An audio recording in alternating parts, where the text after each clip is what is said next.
ఈ ఇంద్రియ అభయ్ గారి వల్ల. ఓకే, హాయ్ హలో అందరు నమస్తే, welcome back to our channel. ఈ week Abhay direct elimination red card ఇచ్చే ఛాన్సెస్ ఉంది.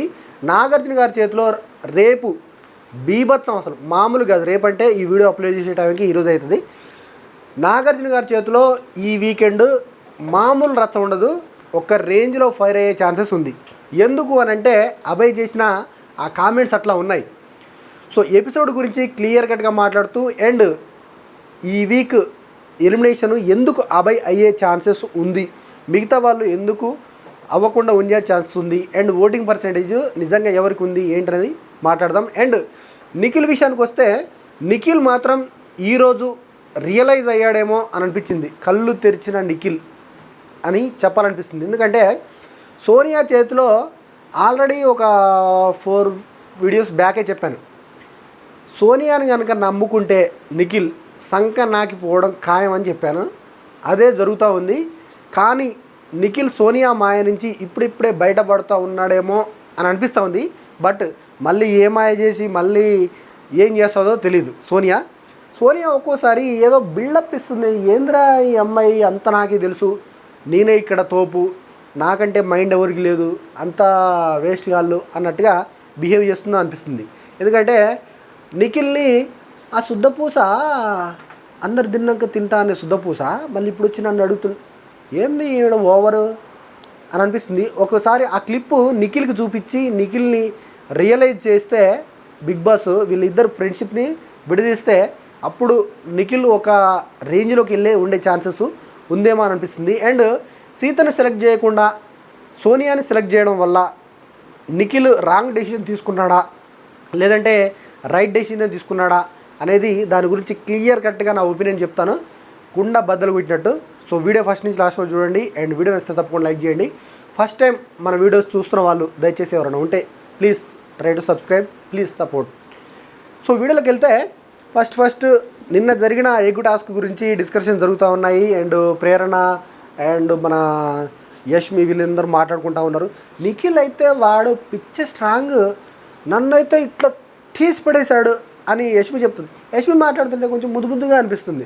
ఎందుకంటే ఆవిడ డిస్కషన్ చేసే విధానం కూడా, నేను నిఖిల్ దగ్గరికి వెళ్ళలేదు, అందుకే నిఖిల్ వెరీ స్ట్రాంగ్, పృథ్వీ అన్న కొంచెం ఏంటి మనం టెంప్ట్ చేస్తే అయిపోతాడు, కూల్ అయిపోతాడు, కానీ నిఖిల్ అలా కాదు, నిఖిల్ వెరీ స్ట్రాంగ్ అని చెప్తా ఉంది.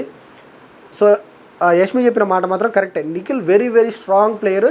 అండ్ గేమ్స్ విషయానికి వచ్చినా కానీ మిగతా వేరే దానికి విషయానికి వచ్చినా కానీ బాగా ఆడతాడు అనేది నా ఒపీనియన్. కానీ సోనియా మాయలో పడడం వల్ల, సోనియాకి ఓవర్గా ఇంపార్టెన్స్ ఇవ్వడం వల్ల నిఖిల్ ఎక్కడో డౌన్ అయిపోతూ ఉన్నాడు అనేది నా ఒపీనియన్. సోనియా అసలు ప్లాన్ ఏంటంటే ఈ వీడియోలో క్లియర్గా చెప్తా వినండి. సోనియా ప్లాన్ ఏంటంటే, సోనియా తనను తాను ఆడపులి అని ఫస్ట్లో ఏదో డిక్లేర్ చేసుకుంది. ఆవిడే మన ఎవరు కొన్ని పెట్టుకుంటారు కదా బిరుదులు, ఆ టైప్లో ఆవిడే నేను ఆడపులి స్టార్ అన్నట్టుగా ఆడపులి అని ఆవిడే డిక్లేర్ చేసింది. ఆడపులి అనేది అక్కడ జరిగిన సిచ్యువేషన్స్ బట్టి జనాల ఆడియన్స్ ఇస్తే బాగుంటుంది, కానీ లేదంటే అక్కడున్న కంటెస్టెంట్స్ ఎవరైనా అంటే బాగుండు, కానీ ఆవిడే నేను ఆడపులి అని డిక్లేర్ చేసుకుంది. బాగానే ఉంది, ఓకే. సో తను అనుకోవడం వల్ల ఇప్పుడు ఏంటంటే ఇప్పుడు ఉన్న లేడీస్ అందరిలోకెల్లా ఈవిడే తోపు అన్న ఫీలింగ్ సోనియాది. అందుకనేసి ఎక్కువగా లేడీ కంటెస్టెంట్స్ తోటి ఎక్కువ ఫ్రెండ్షిప్ చేయట్లేదు తను, ఓన్లీ బాయ్ కంటెస్టెంట్స్ తోటే ఫ్రెండ్షిప్ చేస్తూ ఉంది. ఎందుకు అని అంటే లేడీస్ ఎవరు నాకు పోటీ కాదు, అసలు లేడీస్ అంతా చూస్తే నా కింద, ఓన్లీ నాకు బాయ్సే పోటీ, దట్టు నిఖిల్ అండ్ మన పృథ్వీ కానీ లేకపోతే మిగతా కంటెస్టెంట్స్ ఎవరైనా కానీ వాళ్ళే నాకు పోటీ అన్నట్టుగా వాళ్ళతోనే ఎక్కువగా ఉంటుందేమో అనేది నా ఒపీనియన్. సో ఆవిడ ప్లానింగ్ కూడా అదే, వాళ్ళలో ఉండి వాళ్ళనే. ఇప్పుడు ఏదో సినిమా ఉంటుంది, సాహో సినిమా, బయట నుంచి వచ్చి ఆ రాజ్యంలోకి వెళ్ళి ఆ రాజ్యాన్ని అందరిని చంపి రాజు అవుతాడు అని ఏదో సంథింగ్ ఆ లైన్ ఉంటుంది. ఆ లైన్ని ఈవిడ ఏదో ఇంప్లిమెంట్ చేద్దాం అన్నట్టుగా ప్రయత్నం చేస్తూ ఉందేమో అనిపిస్తుంది. బట్ సోనియా ఈరోజు షాక్ అయిపోయింది, నిఖిల్ రాక్స్ సోనియా షాక్స్ అన్నట్టుగా అయిపోయింది. ఆ రెడ్ ఎగ్ ఏదైతే ఇచ్చాడో నిఖిల్, ఇచ్చినప్పుడు కొంచెం ఫీల్ అయిపోయింది, అరే నాకు ఇచ్చాడు కదా, నేనే ఇక నెక్స్ట్ చీఫ్ అని అనుకుంది. కానీ ఆ టాస్క్ పెట్టాడు బిగ్ బాస్కి తెలుసు సోనియాకి ఇస్తే పెంట చేస్తట్టుంటాడు ఆయన అన్న ఇంటెన్షన్ ఆల్రెడీ బిగ్ బాస్కి ఉందేమో అనిపించింది. నిఖిల్కి సూట్ అయ్యే టాస్క్ అది. ఎనర్జీగా ఉన్న వాళ్ళే చేయగలుగుతారు ఆ టాస్క్. దాంట్లోనైతే నిఖిల్ పాస్ అవుతాడని బిగ్ బాస్కి ముందే తెలుసో మరి ఏంటో తెలియదు, కానీ ఆ టాస్క్ పెట్టడం మాత్రం నిఖిల్కే కొంచెం ఫేవర్గా ఉండే టాస్క్. బట్ సోనియా కూడా బాగానే ట్రై చేసింది. ఆ 4 బాల్స్ మాత్రం తొందరగానే వేసింది, బాగానే ట్రై చేసిందని చెప్పొచ్చు. అంటే గట్టి పోటీ అయితే ఇచ్చింది దాంట్లో. కానీ రేపు ఈ గేమ్ అయిపోయిన తర్వాత కొంచెం డిస్కషన్ వీళ్ళిద్దరిది ఎక్కువ కనిపించలేదు మనకు. బట్ తర్వాత కూడా నిఖిల్తో మాట్లాడితే డెఫినెట్గా సోనియా అప్పుడు రియల్ క్యారెక్టర్ అని చెప్పొచ్చు. కానీ నాకు తెలిసి నా 100% నా అనాలిసిస్ ప్రకారం ఏంటంటే నెక్స్ట్ నుంచి సోనియా కొంచెం నిఖిల్ని ఎమోషనల్ డ్యామేజ్ చేయడానికి ట్రై చేస్తూ ఉంటుంది. అంటే మాట్లాడకపోవడం, వద్దు నీకు నాకు సెట్ కాదు అన్నట్టుగా ఏదో చెప్పడం, అడిగింది ఇవ్వకపోవడం, ఇలాంటివి చేస్తూ ఉంటుందేమో అని అనిపిస్తుంది. ఎమోషనల్గా కొంచెం డ్యామేజ్ చేద్దామని ట్రై చేస్తుంది. 100% ఆవిడ కన్నింగ్ మెంటాలిటీ క్లియర్ కట్గా అర్థమవుతూ ఉంది. సోనియాకి మన ఎవరు అమ్మాయి సీతకి ఈయనప్పుడు ఆ నిఖిల్ దగ్గరికి వెళ్ళి చెప్తా ఉంది, సీత నాకు అంటే లిటరల్గా నాకు ఇవ్వు, నాకు అవసరం ఇది అన్నట్టుగా చెప్పిందని నిఖిల్ చెప్తే అప్పుడు సోనియా ఉండి అదే పిచ్చింగ్ చేస్తూ ఉంటారు, నేను కూడా చేస్తూ ఉంటా అన్నాడు. అంటే నీకు అలా ఏమన్నా, నీకంటే తోపు గేమ్ కూడా సీత ఆడింది, 100% ఆడింది, చాలా ఎఫర్ట్ పెట్టింది. అయినా కానీ నిన్నే సెలెక్ట్ చేశాడంటే నిఖిల్కి అరే ఈ అమ్మాయిని సెలెక్ట్ చేయకపోతే పెద్ద తలకాయ నొప్పిరని ఆయన అన్నట్టు ఫీల్ అయ్యాడు. ప్లస్ ఈవిడ అసలు ఇంత బిల్డప్ ఇస్తూ ఉంది, ఈవిడ బిల్డప్ ఏందో చూద్దాం అన్న ఫీలింగ్లో కూడా నిఖిల్ ఉన్నాడు. డిస్కషన్ చేస్తూ ఉన్నప్పుడు ప్రతిసారి వచ్చి నువ్వు ఇదే చెయ్యి, నువ్వు సిగరెట్ తాగొద్దు, లేకపోతే నువ్వు స్నానం చేయి, నువ్వు అప్పుడు తిను, నువ్వు ఇప్పుడు తిను అని చెప్పడం నాకు తెలియదా మామ అని అభయ్తో వెళ్ళి చెప్తా ఉన్నాడు. అక్కడ కొంచెం రియలైజ్ అవుతూ ఉన్నాడేమో అనిపిస్తుంది. సోనియా మరి ఓవర్గా చేస్తూ ఉంది అనేది నాకైతే అనిపించింది. అండ్ నిఖిల్ కూడా ఆ విధంగా ఫీల్ అవుతూ ఉన్నాడు. ఒకవేళ అలా ఫీల్ అయ్యి సోనియా ఫ్రెండ్షిప్ కనుక వదిలేస్తే నిఖిల్ని ఎవ్వడు ఆపలేడు, ఇంకా దూసుకెళ్ళిపోతాడు విన్నర్ రేస్లోకి, దాంట్లో నో డౌట్. అండ్ నెక్స్ట్ పోతే ఈ డెసిజన్ అనేది కరెక్టా కాదా అంటే నా దృష్టిలోనైతే నిఖిల్ ప్లానింగ్ ఆయనకున్న ఇంటెన్షన్లో చూస్తే సోనియాని ఎలాగైనా చీఫ్గా సెలెక్ట్ చేద్దాం, ఒకవేళ నేను లేకపోయినా కానీ చీఫ్గా అయితే తను ఎట్లా చేస్తుందో అప్పుడు చూద్దాం అన్న ఇంటెన్షన్లో, అంటే వదిలించుకుందాం అన్న ఇంటెన్షన్లోనే సెలెక్ట్ చేసినాం అనిపించింది. బట్ సీతని సెలెక్ట్ చేయకపోవడం, పృథ్వీని సెలెక్ట్ చేయకపోవడం మాత్రం కొంచెం రాంగ్ డెసిజనే అనేది నా ఒపీనియన్. ఎందుకంటే సోనియా కంటే ఎక్కువ కష్టపడింది పృథ్వీ, కష్టపడ్డాడు అసలు యాక్చువల్గా. పృథ్వీకి ఇవ్వచ్చు ఒకవేళ ఇవ్వాలనుకుంటే, కానీ నిఖిల్ ఆలోచించిన మెంటాలిటీ ప్రకారం ఒకవేళ తనే గెలవాలని కనుక అనుకుంటే సోనియా సెలెక్ట్ చేశాడు ఆ ఆప్షన్లో. సో ఎందుకంటే లేడీస్ తోటి ఆ టాస్క్ కానీ ఫైట్ కానీ చేయడం చాలా ఈజీ అయిపోద్ది, మనం గెలవడానికి ఎక్కువ ఛాన్సెస్ ఉంటుంది. కాబట్టి ఆ విధంగా ఆలోచించేమని చేశాడేమో అనేది నా ఒపీనియను. ఒకవేళ పృథ్వీకి కనుక ఇచ్చుంటే డెఫినెట్గా పృథ్వీ అండ్ నిఖిల్ వీళ్ళిద్దరికి టఫ్ ఫైట్ ఉండేది, ఇద్దరు బాయ్సే కాబట్టి. సో అలా చేయకుండా కొంచెం తెలివిగానే ఆలోచించాడేమో అనేది అయితే నా ఒపీనియను. నెక్స్ట్ పోతే అభయ్ నవీన్ ఎందుకు ఎలిమినేట్ అయ్యే ఛాన్సెస్ ఉందంటే అభయ్ నవీన్ మరీ ఓవర్ చేస్తుండే అనిపిస్తుంది. ఎంత ఓవర్ అంటే బిగ్ బాస్నే వాడు వీడు అసలు వీనికి అర్థమవుతుందా, ఈ గేమ్ ఎట్లా పెట్టాలనో బిగ్ బాస్ కన్నా క్లారిటీ ఉందా, అరే ఏంద్రా భయ్ నీ డెసిషన్స్ ఏంద్రా, ఇదేం తొక్కలో లాజిక్ రా, సైకోగాని ఉన్నవరు నువ్వు, లేదంటే మీరు మనసులోకి పుట్టిరా, లేదంటే ఏంద్రా మీరు అని చాలా పదాలు వాడాడు. ఈ పదాలన్నీ కూడా అంత అవసరం లేదు.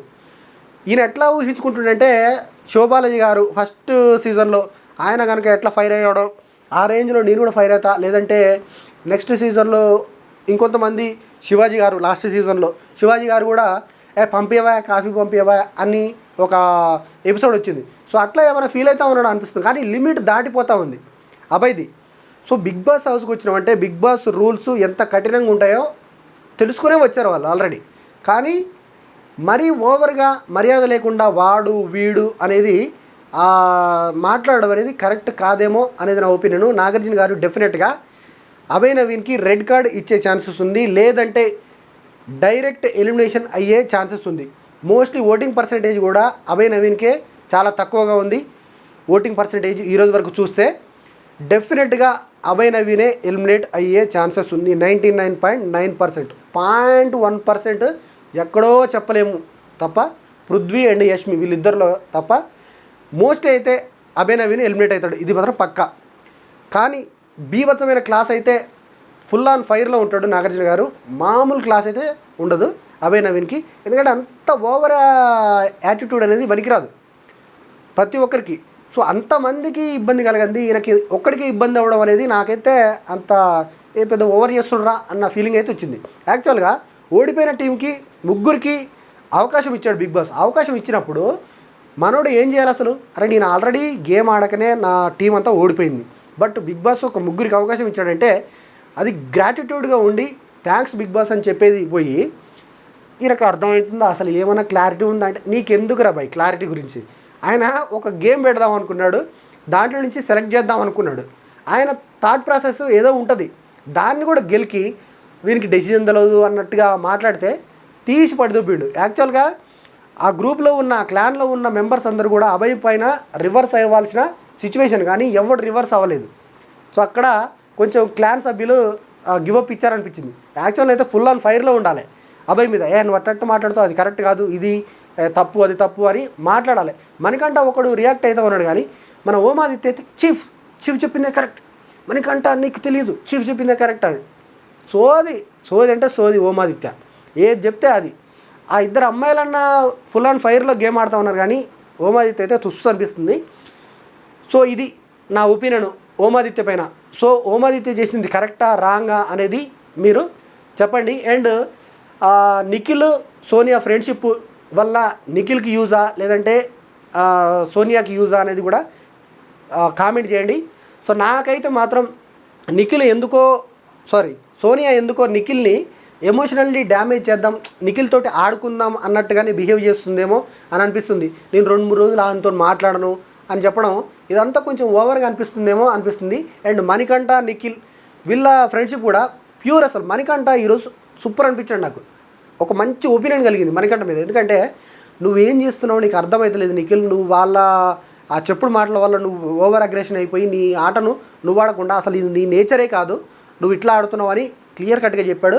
అంటే ఒక ఫ్రెండ్, క్లోజ్ ఫ్రెండ్ మనకి ఏదైనా చెప్తే అరే నువ్వు తప్పు చేస్తే తప్పురా ఇది అని నిక్కచ్చిగా చెప్పే ఫ్రెండ్ ఉంటే వాడిని ఎప్పటికీ వదులుకోవద్దు అనేది నా ఒపీనియన్. అలాంటి ఫ్రెండే మణికంఠ నిఖిల్కి అనేది నాకు అనిపిస్తుంది. ఎందుకంటే అతను చెప్పిన మాటలు క్లియర్గా ఉండే. యాజ్ ఎ ఫ్రెండ్గా చెప్తున్నాను నీకు, విను నిఖిల్, నువ్వు ఇది కాదు, నువ్వు కొంచెం ఓవర్గా రియాక్ట్ అయినావు, ఓవర్గా అంటే నెట్టడము అదంతా కూడా నీ నేచర్ కాదు అది అని క్లారిటీగా చెప్పాడు. ఇద్దరు అక్కడ బాధపడ్డారు, హగ్ చేసుకున్నారు, బాగా అనిపించింది, క్యూట్గా అనిపించింది మణికంఠ ఈ విషయంలో మాత్రం.